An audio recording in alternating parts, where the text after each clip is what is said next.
Today we are making Spanakopita, that delicious spinach pie with a million Filo layers. I know that Filo pastry can seem intimidating, but I'm going to show you step by step how to make this glorious pie and achieve all them perfect individual layers on this amazing Spanakopita.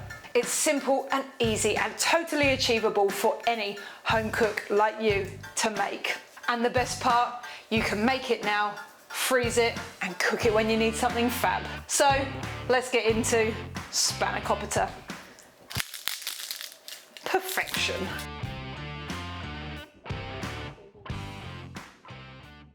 Now, Spanakopita. You do not know how many times I had to practice saying that without messing it up, but we got there. Anyway, in the Spanakopita.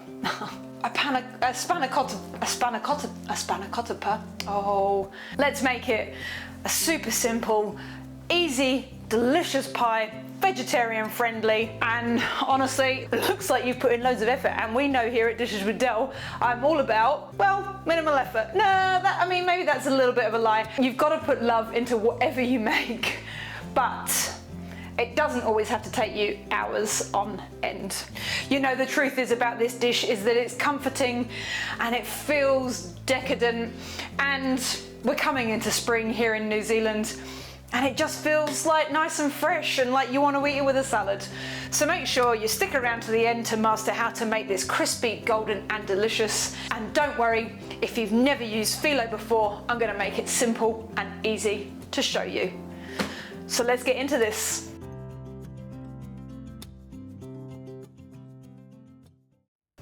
First up, we've got the spinach. As you can see here, I've got frozen blocks. This can often be the problem if you're a home cook reading a recipe. It will say fresh spinach and you're unsure, can I use frozen? Yes, you can, but all you need to do is defrost it in the microwave and squeeze all the living daylights out of it so that you've got a dry product, which then you can add all the rest of the stuff to. So let's get this defrosted and into the bowl. Here's my 100-year-old microwave, but he's okay, he does the job. Okay, spinach defrosted. We're gonna squeeze all the water out of it. I mean, look at it, so much water. And this is not what you want in a pie that you want to be crispy. So make sure it's all gone. If you was using fresh spinach to make this pie, what you would wanna do is cut it all up and season it with salt. And effectively the same thing is going to happen. All the moisture is going to get drawn out of it so that you end up with dry. If you're looking for the recipe, it's on my website, it's in the description box down below. Click on the link and you'll find everything you need. Next, for this spinach pie, we need some onion. So again, recipes, you can read them. They'll say maybe spring onion, maybe white onion, but honestly, just so long as you've got some onion, it doesn't really matter. This is the thing, I think, as home cooks, and me coming from a professional standpoint, of course, these things have subtle nuances that make things taste oh so different. But when you're cooking at home for a family, no one's really going to notice. So if you don't have spring onions and it says spring onions in this recipe that you read for making this, and you don't have them, don't go buy them. You don't need to. Just chop up, in my case, for this one, half a regular onion. So we'll chop that up and get it in. In that goes. And now for the other parts of the filling. As I said, many recipes will call for lots of herbs. Now, here in New Zealand, very hard to come by, let's say, dill in the supermarket. Also, it's extortionate for such a small amount. And dill, dried, fantastic. So we're gonna add 2 good tablespoons of that to compensate for the fact that we haven't got any fresh stuff. It still tastes absolutely incredible and will give that herby, fresh flavour. Give that all just a little mix together.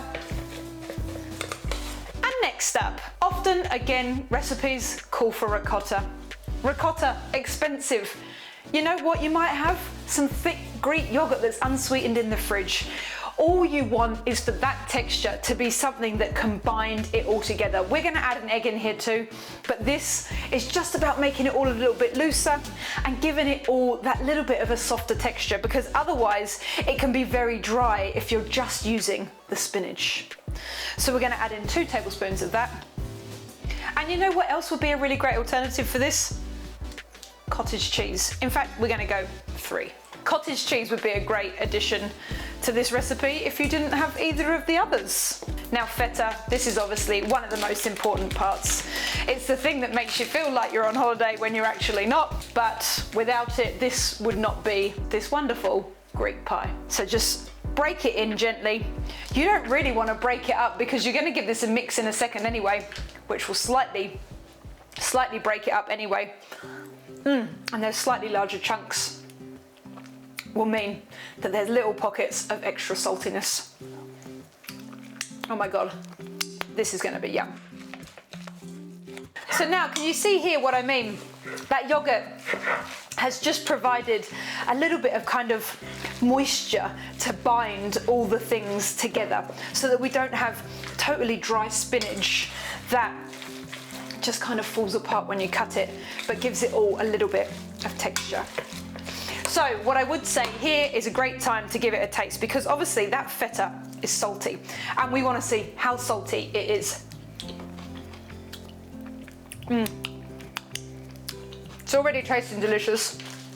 I'm probably just going to add in this last bit of the feta. So that's 200 grams gone in because why not? But the reason I said taste it then is because we need to give it a season. And obviously, if you've got really salty feta, you don't want to add a lot of seasoning.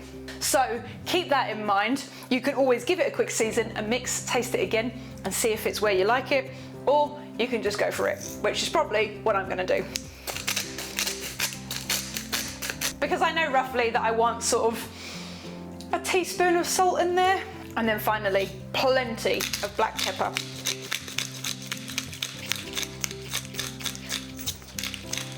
And when you think you've got enough in there, add a little bit more.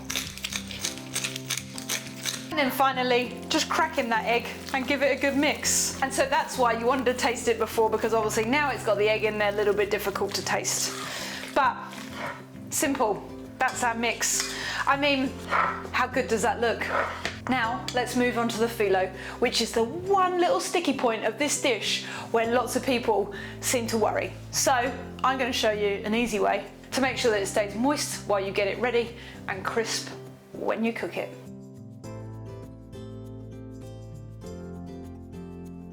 So, to the filo. The most important thing about filo pastry is that when you're putting it into the dish, that you are keeping it lubricated. We need butter and we need oil. You can do it whichever way you like, but I like to do a little blend of the two. So I'm going to pop some butter in here with some oil and warm it up so that it's loose and we can paint it on. So I'll get that going first and then we'll sort out the filo. And I know it looks like a lot, but trust me, you're going to need it. This, after all, is what makes this dish so delicious and crisp. And a little glug of olive oil, and on it goes to melt. So filo, it is delicate and it can easily break, but that is because it dries out. So what you want to do is when you're using this, we're going to take it out of the packet and we're going to unroll it.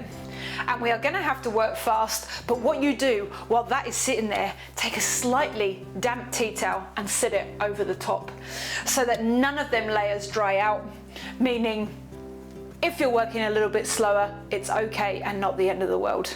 So now we need to get our dish and we'll start painting on the butter and oil. And we're going to do about 7 layers on the bottom. If you have too little, the bottom will fall out when you serve it up. And if you have too many, it won't cook. So about 7 is just about right. And quickly, you always want to make sure that the filo will fit in your dish. I know that this looks large, but it's good to bake in and it's got nice high sides, so I can build it up, but also fold it down.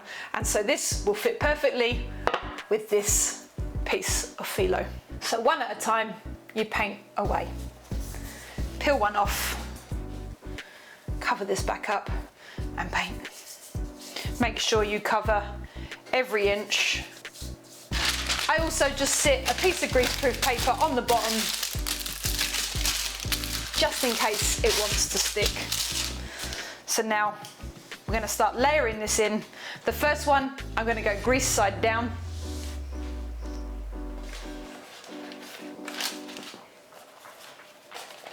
Stack it up the edges, paint this again. Can you see why I'm going to use so much butter and oil now? You want to make sure it's everywhere. Make sure you've only got one. These are very easy to stick together.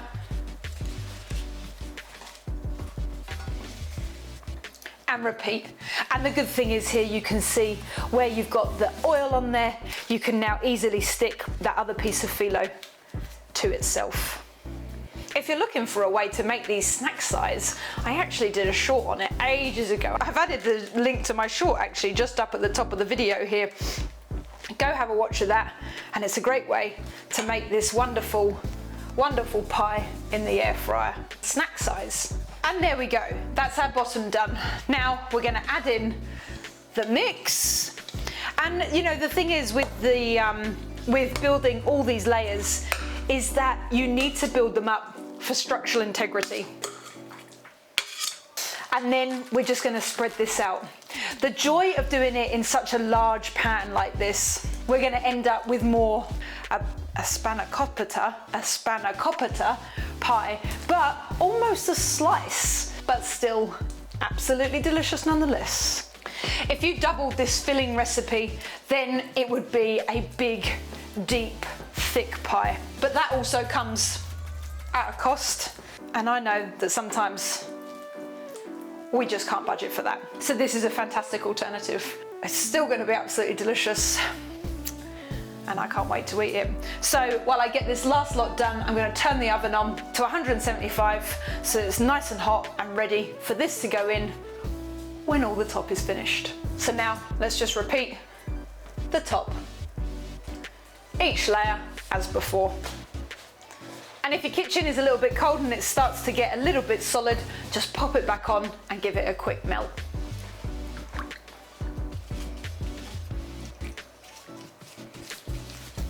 A great thing about this pie is that you can make it in advance and freeze it. So if you had an abundance of spinach, a bumper spring crop of spinach, you could make one of these and quite happily keep it in the freezer for at least 3 months. And then finally, that last layer on top.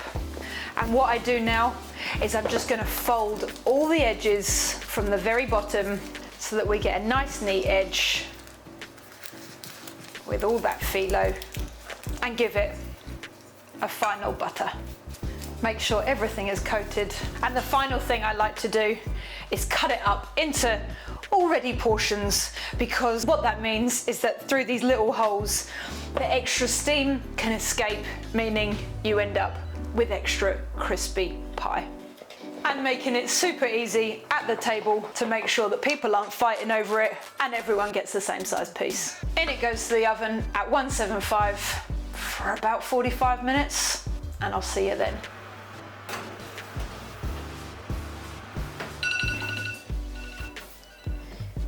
Timer's gone off, let's get this bad boy out.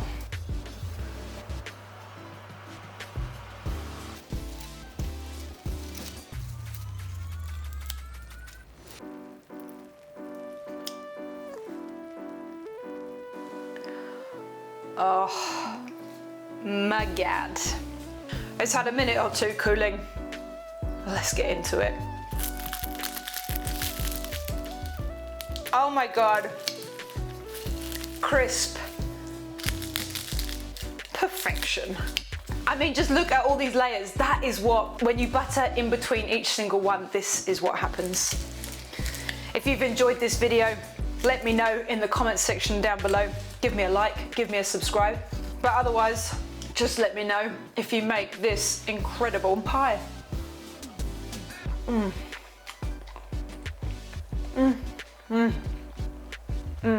Oh, crisp layers. Oh my God, they're so good. That incredible cheesy herby filling. You couldn't ask for much more. Every single layer is crisp, delicious, and just freaking top notch.